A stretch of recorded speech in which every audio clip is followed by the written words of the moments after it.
Hi guys, so I've been meaning to release this video for the longest time. I went to Dresden over a year ago and I got all the footages, but for personal reasons and the fact that this video is full of details and opera house itself is full of details, I've not been able to finish editing it.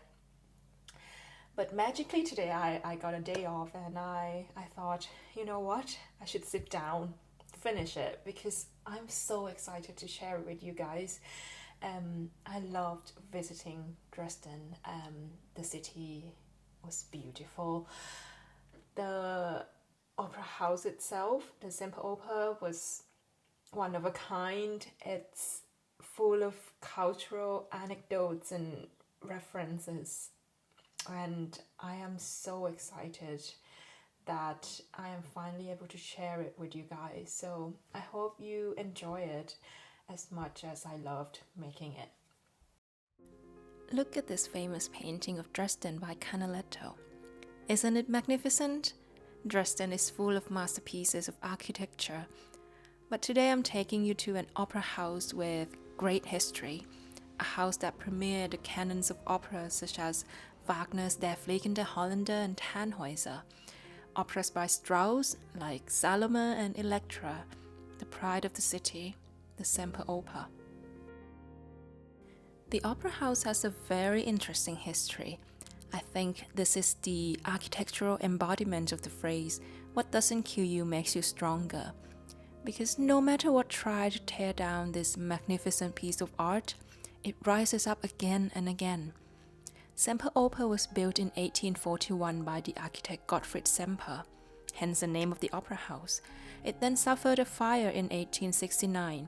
Citizens of Dresden demanded that Gottfried Semper rebuild the opera house, but because he was in exile, his son, Manfred Semper, finished the work using his father's plan. Then, in 1945, during the World War II bombing of Dresden, the opera house was destroyed again. This time we had to wait another 40 years before the reconstruction was to be completed. In 1985, it was reopened with Carl Maria von Weber opera, The Freischütz. The last bad news was in 2002 when the River Elbe flooded, but this time it took less than a year and the opera house was fully functioning again. One of the most interesting details I found when I stepped in is this beautiful gold paint on a wooden door, except that this is actually not a wood, but plaster. The door is real Scandinavian wood. Those marble columns, also not marbles. This opera house is practically made of a lot of plaster. Once we come up to the first hall, we see that it's decorated with paintings from the operas with mythological theme and that of ancient poets. For example, we see Euripedes' Medea here. Now let's go to the upper foyer where we can get a great view overlooking Theaterplatz. The ceiling in this part of the building is the story of Dionysus and Ariadne. The paintings may look 3D, but it's actually not. It's painted to look that way. And now, welcome to the heart of the Semperoper, where the opera takes place. There are a few details in here I'd like to mention.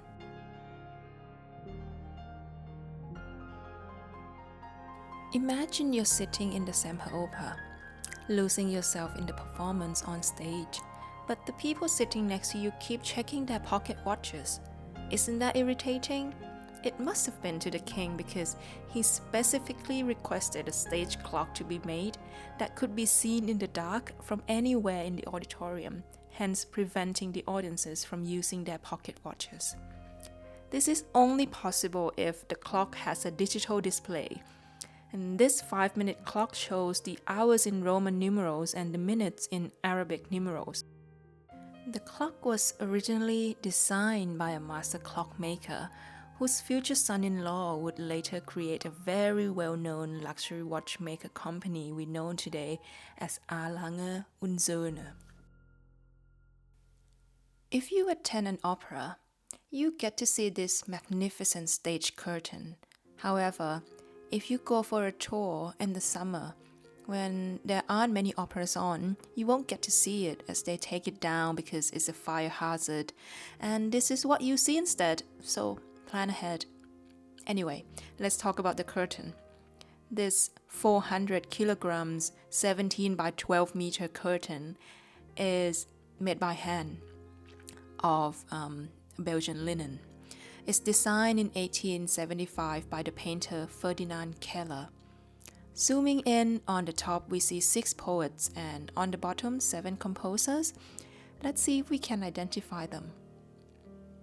The poets on the top, from left to right, are Sophocles, Shakespeare, Molière, Lessing, Schiller, and Goethe. The composer on the bottom, from left to right again, are Gluck, Mozart, Beethoven, Weber, Rossini, Meyerbeer, and of course, Wagner.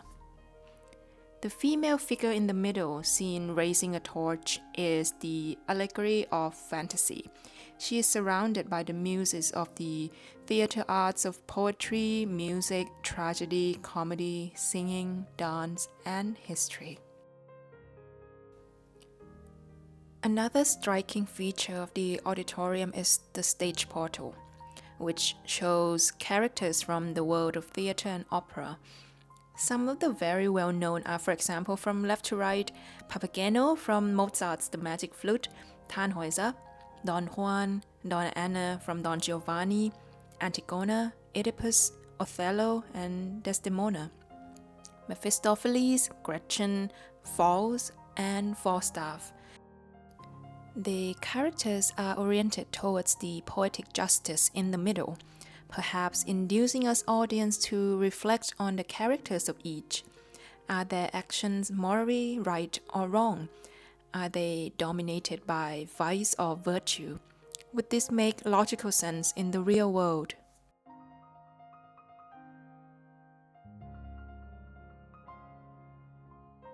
Walking around the Semperoper is actually a very intellectually satisfying thing to do. It's like walking along thousands of years of Western civilization, meeting poets and playwrights and those that shaped our culture. And the more you know about it, the more you appreciate it. So, where shall we start? Let's start with the Quadriga at the top.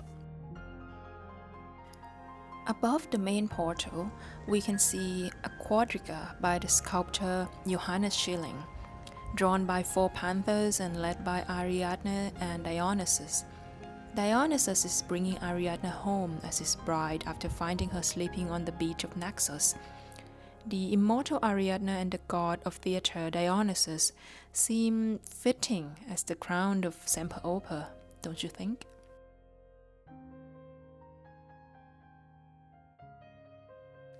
Now let's take a stroll along the corridor of the Semperoper. At the main entrance, we have 2 literary giants of the German language, Goethe on the left and Schiller on the right. If we go to the left, on the bottom we have Shakespeare, who I think does not require any introduction.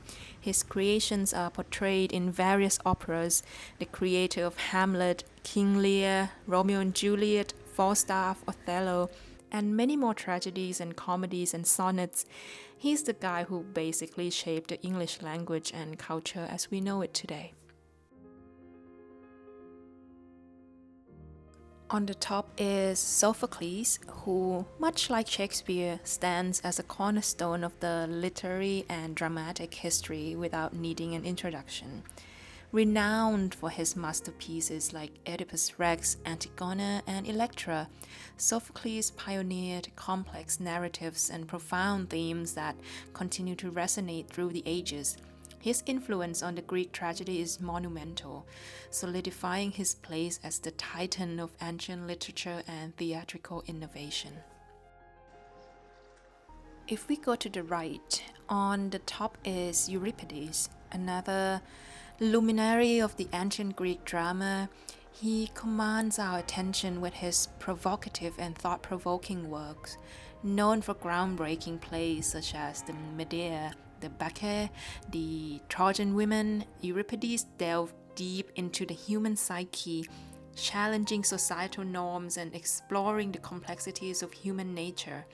His innovative storytelling cemented his legacy as a visionary playwright of the classical world. On the bottom, we see Molière, the French playwright and master of comedy, celebrated for timeless works like Tartuffe, Misanthrope, and The School for Wives. Molière's satirical wit and sharp social commentaries are captivating. He crafted a legacy that resonates with humor, insight, and a keen understanding of human condition. Most of the sculptures at the Semperoper are not only of ancient gods and heroes who have a connection to the theater, that is drama and opera, but also modern playwrights. We can spend hours and hours admiring them together, and I think that's the beauty of it. The more you know about it, the more joy you get out of it. It's the details, the obscure and not so obscure references, the tangible visual feast that either goes against or answers to what you have imagined they would look like when you read about them in your library on a quiet night. It's the insider knowledge that makes this place magnificent and rewarding experience no matter how many times you walk past it. So I would urge you, the next time you're in Dresden, spend as long as you want reminiscing about the history, the culture, the characters in your favorite plays and operas, the composers that moved you, the stories that resonate with you, the jigsaw puzzles that contribute to the culture that we have today.